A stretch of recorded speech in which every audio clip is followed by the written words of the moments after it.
helai khoi hianin scooty park lok chungin hei din tir lok chungin bu lo siam mana hei chirin lo siam ani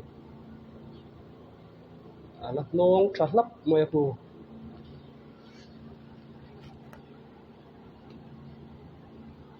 ama po aron kan le trep to tura nga yang lo nga kang ama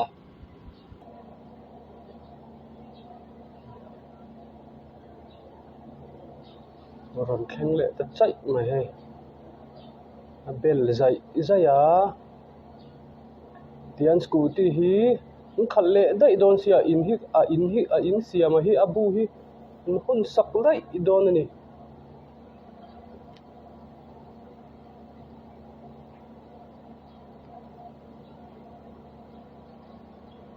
siam ne so ngang mai tian chirawa pom lenga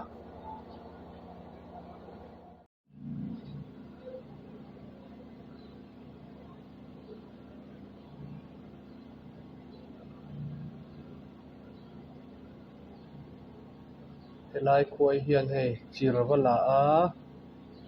a chir bel hi a in siam na mang don ni hei scooty hi tilai huna hian an park lai takin scooty din le lai ti hian a bu tur lo siam ve thek mai ni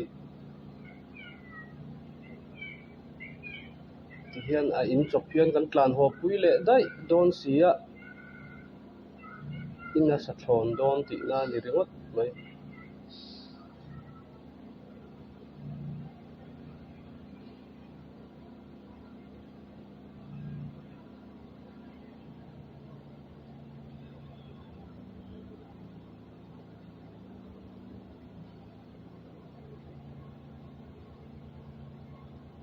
chok suak le a chirawa pom lenga ti khan ron kal le don ni hei hi ni a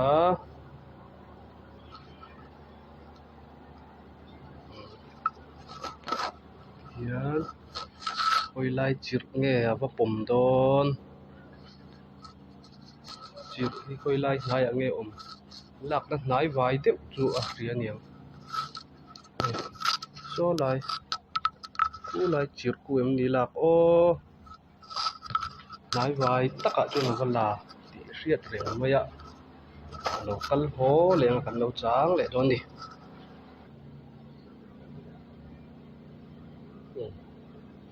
ron pom le ta tran mai so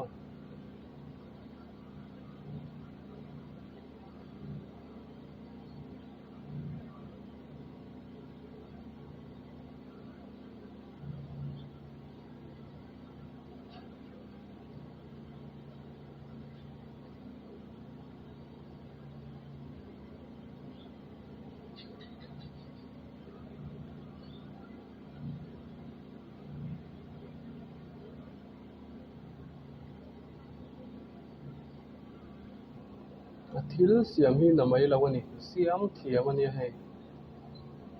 ti khan chirawala le wang fanga aron ho hun kan lo hak lenga a chir lak na po hi a hla lo tura nga yang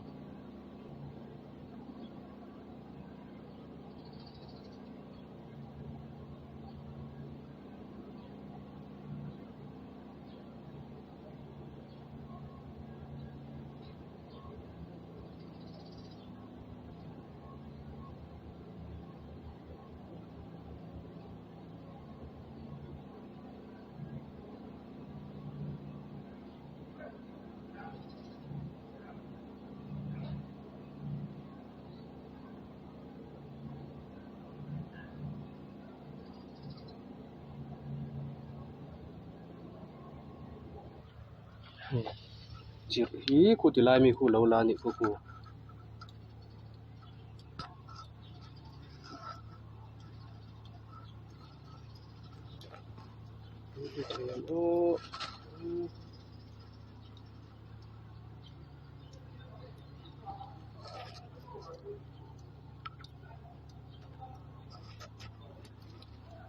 Shit, I love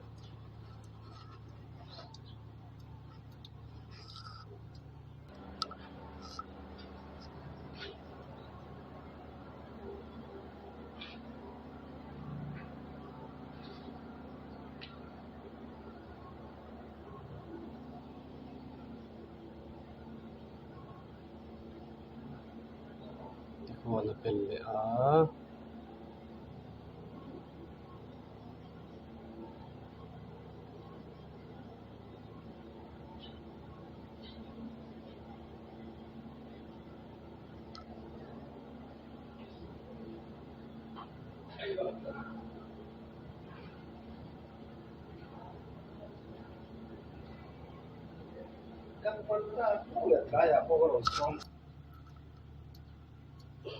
so le kha la le ta ni ti son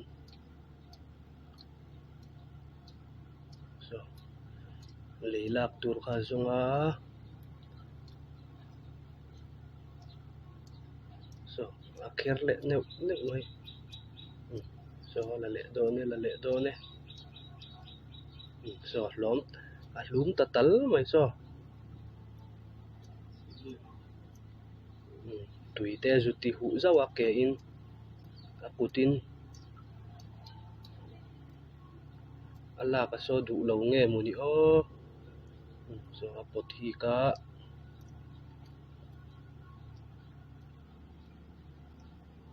so pom le ta thlo pui do nem thlo pui le ta e o khu la ma thok tha dai mai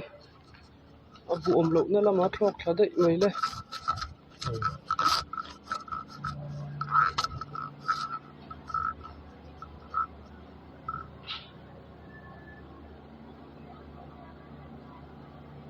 abu hai nge mu ni o ti hian khwai te ko he nan ma ni in tur tian tu ma sak pui lai lo nan sa ani mum khop mai ni kan ten sang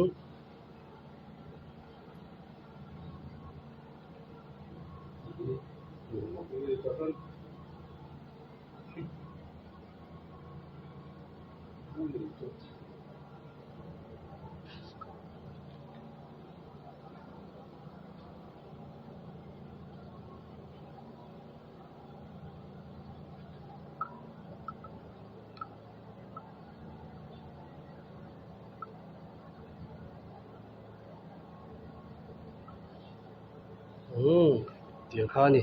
ma se hei scooty hi an tlan ho san dai dona a tho rim na zong kha a thon kha ani mai dona khongai thak don khop mai hei reng se thang scooty hi ti hian